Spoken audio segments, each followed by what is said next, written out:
Florida. Joining us now, Congressman Ted Lieu. He's a Democrat who serves on both the Judiciary and Foreign Affairs committees. Congressman, thanks so much for joining us, and I quickly want to get your reaction. The government now has to hand over documents from that raid on Michael Cohen's apartment, his home, his hotel room, safe deposit box. President's lawyers are warning against what they call a special master because they don't think that will adequately protect the privilege of the president. That's the president's lawyer making that statement. You're a lawyer. What do you make of these late breaking developments?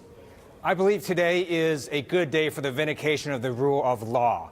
Donald Trump and his attorney, Michael Cohen, wanted to keep the prosecution from reviewing these documents. The judge rejected that. What she did instead is said she might appoint a special master to assist the prosecution and defense. But make no mistake, the prosecution is now going to be able to look at all these documents that they seized. And today shows that no one is above the law, not the president and not the president's attorney. Yeah, the president's attorney, Joanna Hendon, said, "We don't think a special master will adequately protect the privilege of the president." On another sensitive issue, what's your reaction to the news that the Fox News host Sean Hannity, of course, a staunch defender of President Trump's, has now been named by Michael Cohen's attorneys as one of his clients? Well, look, Wolf, unlike you, Sean Hannity is not a serious journalist. And he said that. He said he's not a journalist, he's a talk show host. But even still, Sean Hannity should have disclosed the special relationship he had with Michael Cohen if he's going to run a whole bunch of stories about the raid on Michael Cohen's office and say how that was so bad. And I think Sean Hannity misled his audience, and he should apologize to his viewers. And what do you think Fox News, if anything, should do?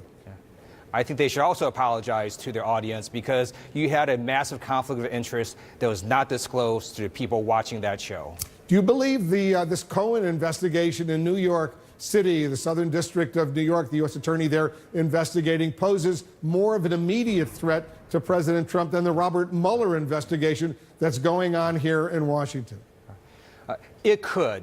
Last month, Kathleen Rice and I were both former prosecutors, and as members of Congress, we wrote a letter to the FBI asking them to investigate Michael Cohen in the National Enquirer because both of those made payments, large payments, to two women to silence them who had negative information about affairs about Donald Trump during a presidential election. And it was clear these payments were campaign finance law violations. So in the search of these documents, if prosecutors come across other information that relates to other crimes, they could also prosecute those crimes as well. It's called the plain view doctrine. So I could see the president being very nervous if they see other things in the past that may have happened. One of the key witnesses in this Robert Mueller Russia probe, this investigation, we're talking about James Comey, the fired FBI director. He says his conversations with President Trump are possibly evidence of obstruction of justice. Do you agree? I do. Donald Trump fired James Comey, and under our obstruction of justice statute, it's very broad. You don't actually have to obstruct justice. You just have to endeavor to influence an investigation. And then the president went on national TV a couple of days later and said the one thing his attorneys would have told him never to say, which is that he basically fired James Comey because of the Russia investigation. That's textbook obstruction of justice. It's not surprising to me that James Comey also believes that that's possibly obstruction of justice as well. Could Comey's new book, which is just out, create problems for this ongoing Mueller investigation? It could, but I'm not going to do what the Republican National Committee chairwoman did and talk about a book that I have not read. So I'll wait to read it and then happy to talk about it. Do you buy James Comey's explanation for his handling of the Clinton email investigation, announcing he was reopening that investigation only 10 or 11 days before the presidential election? In 2016, I was on the House Oversight Committee, and James Comey came to our committee and testified. We had the opportunity to question him, and I disagreed with his policy judgment. But I could also tell from that questioning that he had integrity.